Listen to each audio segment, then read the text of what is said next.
Things are not always what they seem in the grim darkness of the far future. The Warhammer Galaxy is filled with mysteries and enigmas that have boggled the minds of its denizens and outside observers like ourselves. From secret libraries to curious monoliths, we're going to talk about a few of the biggest mysteries and strangest oddities of the 40k universe. Why are they so weird?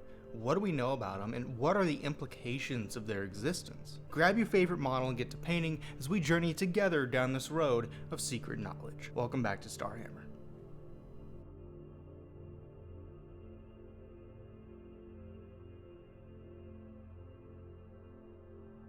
We're going to kick things off by talking about the Black Library. No, not the section of 40k books at the local store, but the actual in-universe one that it's based on. The Black Library is actually an ancient Eldari craft world hidden somewhere within the webway. Said to contain the knowledge concerning the very nature of chaos itself and tomes written by the laughing Eldar god, Sigorak, and is, as far as anyone knows, the only surviving mass gathering of Eldar knowledge after the birth of Slaanesh. What you gotta understand is that the Eldari are an ancient people. Their study of the warp and everything that lies within it spans eons of time, and they understand the Immaterium and its workings more than anyone else could ever dream of. And the collection of forbidden knowledge within it is ever growing. Since the fall, the Guardian Scribes of the library have sought out and transcribed new knowledge as they become aware of it. Copies of both the books of Magnus and Lorgar are held here to add to the vast stores only accessible to the library's guardians and those pure of heart enough to gain entry after stumbling upon it, such as Inquisitor Bronislaw Savak,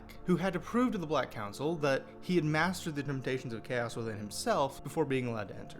The library serves as a repository of knowledge and a valuable tool for those fighting chaos, and as a dangerous weapon should the wisdom within fall into the wrong hands. Only the human Illuminati and Harlequins can come and go, and though the library and its Harlequin protectors do a good job of keeping out the corruptible, it's not an easy task, and a few have made it through, only to make off with priceless tomes. Imperial Inquisitor Jack Draco is one of the few who stole the precious book of Ranadandra, more commonly known as the Eldari Book of Fate. Abaddon and Armin of the Black Legion and the Thousand Sons also discovered the library, but through the skill of the Eldari protectors, were pushed back. That was until Armin managed to astral project himself into the library, bypassing its defenses without his physical form, and managed to see through his projection's eyes and transcribe all that he saw. He was able to make a map of the Tome Labyrinthius, an extremely valuable artifact that showed the Harlequin's own entry and exit points into the webway. But going back to the Ranadandra, the Book of Fate, we turn to what supposedly lies at the very heart of the Black Library. Clad in ethereal chains and bindings, holding it closed, is a crystalline book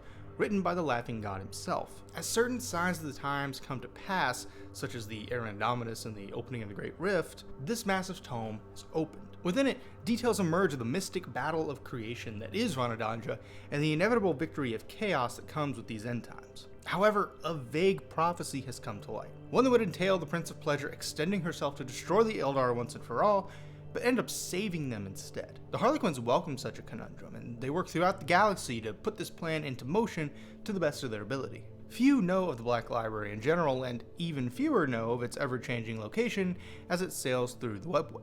Though defending it from Abaddon caused the Eldari to be cut off from certain sections of the webway, no sacrifice is too great to ensure the preservation of this fantastical and terrifying place of learning. Within the bulbous vaults and gracefully winding passages of this massive craft world, the true nature of the universe can be found, waiting only for the right person to come along and discover it. I don't know about y'all, but I love learning, and the thought of a place like the Black Library is just so fucking cool to me. Just imagine wandering the endless stacks, what it must smell like, what the air would feel like. It's kind of like the library from Avatar: The Last Airbender. That would be the mystery I want to solve, is how can I get in there and literally learn everything. We all know the 18 Primarchs, demigods created by the Emperor as his sons. They were meant to lead the Astartes legions in the Great Crusade. We also know that, like all kids, they disobeyed their dad and suffered the consequences. But there used to be 20 of them. But 2 of them, along with their Astartes legions, managed to screw up so badly that they were struck from all Imperial records forevermore. The fate of the 2nd and 11th legions and their Primarchs is perhaps one of the 40k mysteries that is almost entirely made up of pure speculation. Besides some examples and some novels, we don't got a lot to go on.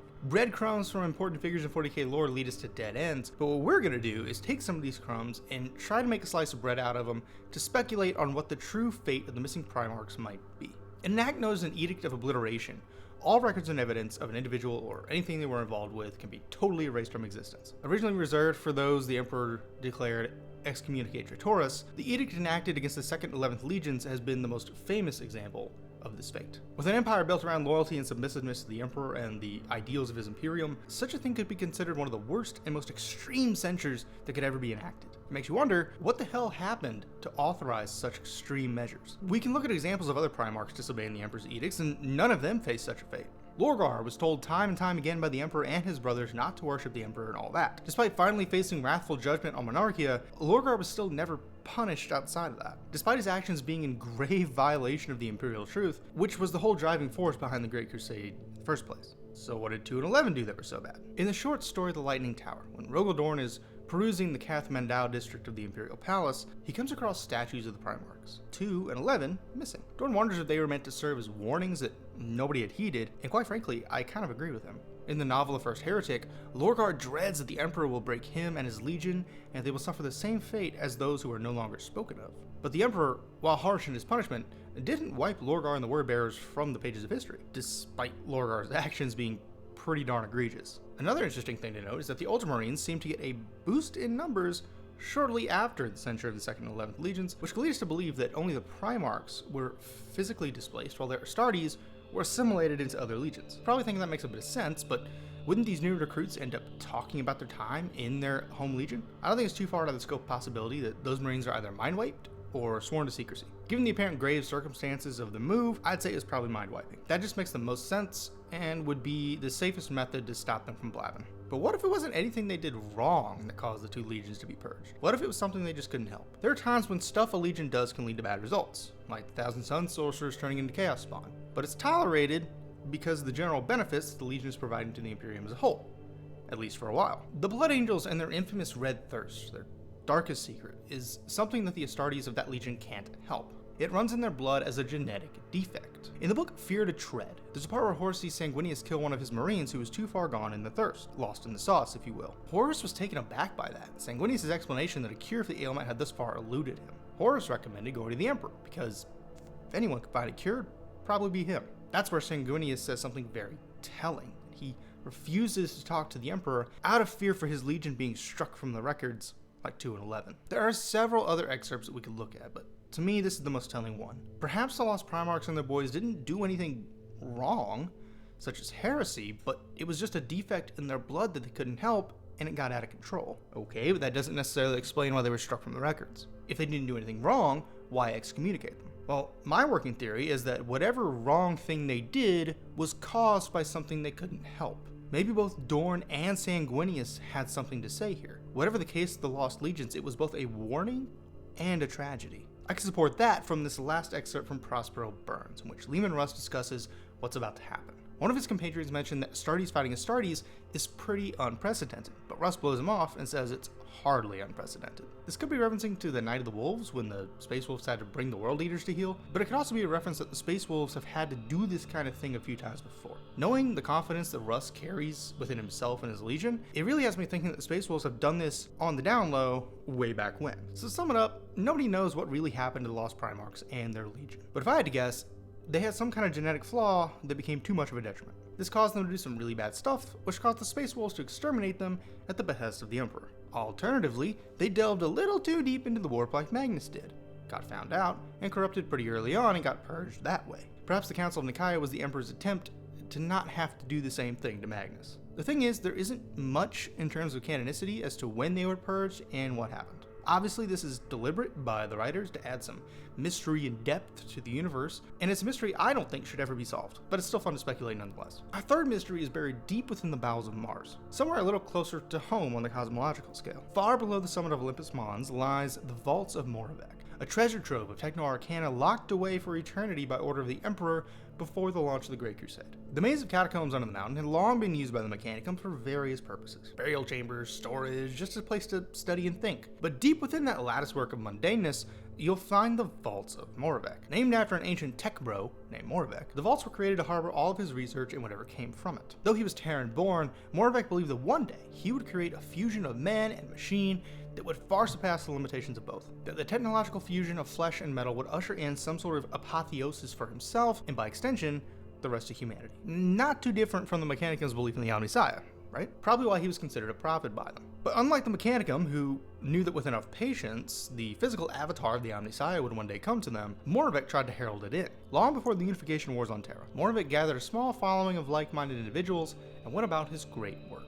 With the assistance of arcane means borrowed from the warp, or perhaps beyond, Moravec created technological horrors that were beyond human comprehension. Afraid of what it would mean for the wider region, the techno-barbarians stormed Moravec's citadel in a united front. But the mad scientist managed to escape and flee to Mars, where he and the knowledge and creations that survived were later entombed under Olympus Mons. When the Emperor arrived on Mars and came upon the vaults, he knew that the Mechanicum and the current Fabricator General, Kelbor Hall, would ambitiously and recklessly unleash whatever remained within out of desire to further their weird religion. So he wiped Kelbor Hall's memory of the location and knowledge to open the vaults, and had him swear an oath to the Emperor to never open it, else the union between Terra and Mars would be void. Fast forward to the Horus Heresy, and Kelbor Hall was ready to fully give himself to Chaos after Horus promised to allow him to open the vaults in exchange for the Mechanicum's support. Using corrupted scrap code, Moravec opened the Forbidden Vaults and began creating unholy abominations from the knowledge contained within, leading to what we know today as the Dark Mechanicum and the terrifying creations they use upon the Imperium. What we don't know is exactly what was in the vault. What was Moravec doing that was so bad that not even the Emperor wanted it getting out? Sure, the Dark Mechanicum has some scary shit, but think about what was so bad that the techno-barbarians of pre-unification Terra had to do a big team-up to deal with it. So we all know Cadia and how it stands. But did you know about the strange and gargantuan pylons dotted across the surface of the planet? Up next, we have the aptly named Cadian pylons. While these can be found on a few worlds close to the Eye of Terror, Cadia had the most, with over 5,000 of them. Made of black stone believed to be created by the Necrons in their ancient war against the Old Ones, the pylons are arranged in geometric patterns across the planet and act very oddly when exposed to the energies of the warp. By odd, I mean they heavily restrict warp influence when within their proximity. Standing over 500 meters tall and plunging over 250 meters into the ground, that's 1,640 feet and 820 feet for all my fellow freedom enthusiasts out there, these massive structures puzzled researchers for decades. Servitors and other equipment would fail when sent within, if the pylons were even able to be breached, and most information recovered was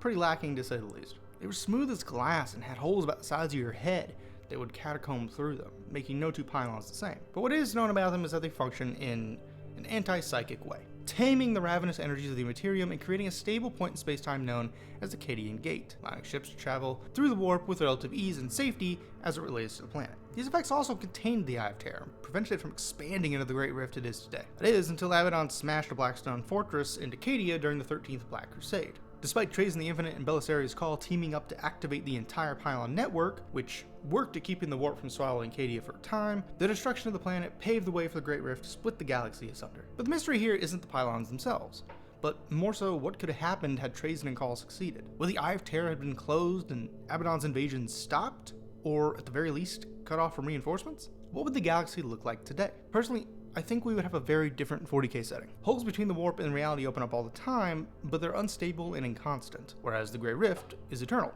at least as far as anyone knows. With the Heretic Astartes lacking easy access to hiding places, it would make folks like Abaddon a lot more cautious about launching 13 Black Crusades when they don't have anywhere to run after they're done. I think it would make Chaos a bit more interesting. It would force them to be more deliberate in their operations and maybe evoke a sort of cosmic boogeyman vibe. You kind of see something similar with the Eldar and the Drukhari and how they had to be very meticulous in their operations, albeit for different reasons, but you get the idea. Abaddon might be hesitant to launch incursions into real space if he couldn't go back into the warp after mission success or failure. To me, had the pylons worked, it would have made the forces of Chaos even more terrifying, as they strike from anywhere, anytime with lethal precision, motivated purely by their survival instinct. Sure, some of the more powerful amongst them might not care, as they'll eventually just regain physical form, but I'd like to think that with smaller windows to conduct operations and the unpredictability of the warp portals, Chaos would be a much more dangerous and ominous threat to the Imperium as they battle the hordes of Xenos plaguing the galaxy. You might argue that there are not enough Xeno empires in the galaxy, but I want to remind you the galaxy is a pretty big place, and that there's still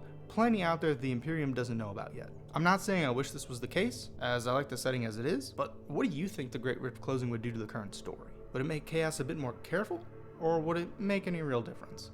And that's all for this one, y'all. I want to do this video switched up a little bit and do some fan theory type stuff, since I've never ventured into that realm of content before, and just explore some of the lesser known aspects of the 40k universe. Let me know what you thought down in the comments, because I'm really excited to hear some of y'all's theories. As always, drop a like if you like it, a subscribe if you really liked it, and check out the community tab for shitposts and shenanigans. Links to follow me on Blue Sky and other goodies are down below.